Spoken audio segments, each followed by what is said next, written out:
Le festival Toros y Salsa de Dax reviendra cette année du 7 au 9 septembre pour sa 24e édition, avec au programme 6 concerts de salsa gratuits. On démarrera cette année avec deux groupes de son cubains le vendredi, un est plutôt basé à Santiago de Cuba et l'autre à La Havane. Donc c'est deux approches un petit peu différentes de ce genre qui est à la base de la salsa. Ça nous a paru intéressant de montrer un petit peu cette différence et cette modernisation aussi de ce genre musical.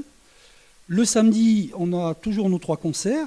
Le premier qui démarrera à 19h30, qui est plus réservé au latin jazz, à la musique afro-cubaine, avec cette année la venue d'un formidable percussionniste, Yuvisne Aguilar, qui est un Cubain basé à Madrid et qui va nous montrer un petit peu tout l'éclat du latin jazz dans la musique latine, avec son quartet qui est composé de musiciens absolument géniaux. On continuera avec notre parrain, Gerardo Rosales, le percussionniste vénézuélien, qui nous a concocté un bel hommage à un des groupes phares de la salsa vénézuélienne, le groupe Mango, avec en invité spécial la venue des deux des fondateurs, le chanteur Moïse Dobeter et le percussionniste Luis Gamboa. Et ensuite, on terminera avec le concert événement de cette 24e édition, la venue du portoricain Herman Oliveira, qui est un formidable sonero, donc un chanteur de salsa, et qui sera accompagné par le groupe Mercado Negro.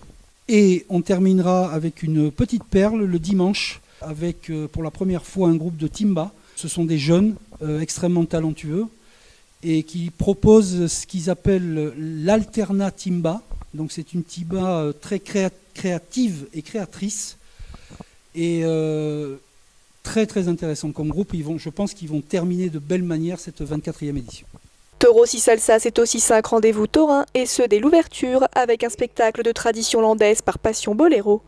On va retrouver tous les ingrédients qui font la course landaise, mais avec une mise en scène complètement différente, dans une liberté totale pour les acteurs, où ils affronteront des vaches sans cordes, des vaches avec cordes, des taureaux sans cordes, des taureaux avec cordes, c'est-à-dire un panel complet de ce qui se fait en tauromachie landaise. Il y aura surtout un déroulement du spectacle totalement inédit, et je pense que les gens sortiront avec plein les yeux de ces écarts, de ces sauts, et de ce courage des écarteurs et sauteurs landais. Moi, je vous incite bien entendu à venir voir à la fois la Novillada Piqué, mais aussi les deux corridas, Victorino Martin le samedi, Victoriano del Rio le dimanche. Et j'incite les personnes qui veulent s'initier à la corrida, qui n'osent pas parce qu'ils n'ont pas toutes les clés de compréhension. On a la possibilité cette année de pouvoir bénéficier d'un kit oreillette et avec des commentateurs qui vont vous expliquer les tenants et l'aboutissant de tous les tercios. On va avoir les petites histoires concernant les taureaux, les ganaderia, les toreros.